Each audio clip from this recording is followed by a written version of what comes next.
Il avait tout prévu, ou presque. Mark Zuckerberg, le patron de Facebook, interrogé mardi soir par deux commissions du Sénat américain sur la question des données personnelles, au cœur du scandale Cambridge Analytica, avait préparé plusieurs pages de notes pour répondre aux sénateurs, immortalisées par un journaliste d'Associated Press. Ces anti-sèches, rédigées au mot près, laissaient peu de place à l'improvisation. Pour Marie Musard, fondatrice de MEMC, experte en crise digitale, s'il est normal de se préparer à un exercice aussi exceptionnel et potentiellement lourd de conséquences, quelques questions demeurent. On peut s'interroger sur la naïveté de ces conseils. À l'heure du numérique, le risque que ces notes soient portées à la connaissance du grand public était presque certain, explique-t-elle.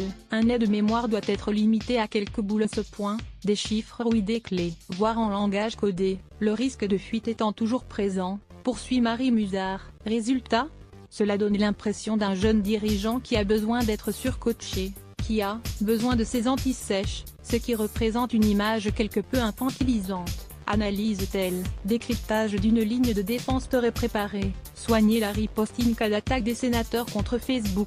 Mark Zuckerberg avait ainsi prévu de développer plusieurs axes de défense. Tout d'abord, refuser la critique. En cas d'attaque, répondre « Avec tout votre respect, je rejette cela, ce n'est pas ce que nous sommes », est-il écrit en début de paragraphe. Une formule respectueuse, positive pour Marie Musard. Il était essentiel que le patron de Facebook manifeste du respect aux sénateurs et n'apparaisse pas comme arrogant. Puis 4 points positifs devaient être soulignés. Facebook connecte des millions de personnes, permet à des gens de se rencontrer et même de se marier, et créer même des emplois. Le milliardaire avait également prévu une petite dose de mise en scène. J'utilise Facebook tous les jours, ainsi que ma famille, devait-il dire pour défendre le réseau social. Lire aussi plus grand que Cambridge Analytica. L'influenceur de l'ombre des élections Mark Zuckerberg s'apprêtait également à viser Tim Cook, le PDG d'Apple, critique envers lui. Il voulait, pour cela, citer un autre milliardaire, Jeff Bezos, à la tête d'Amazon.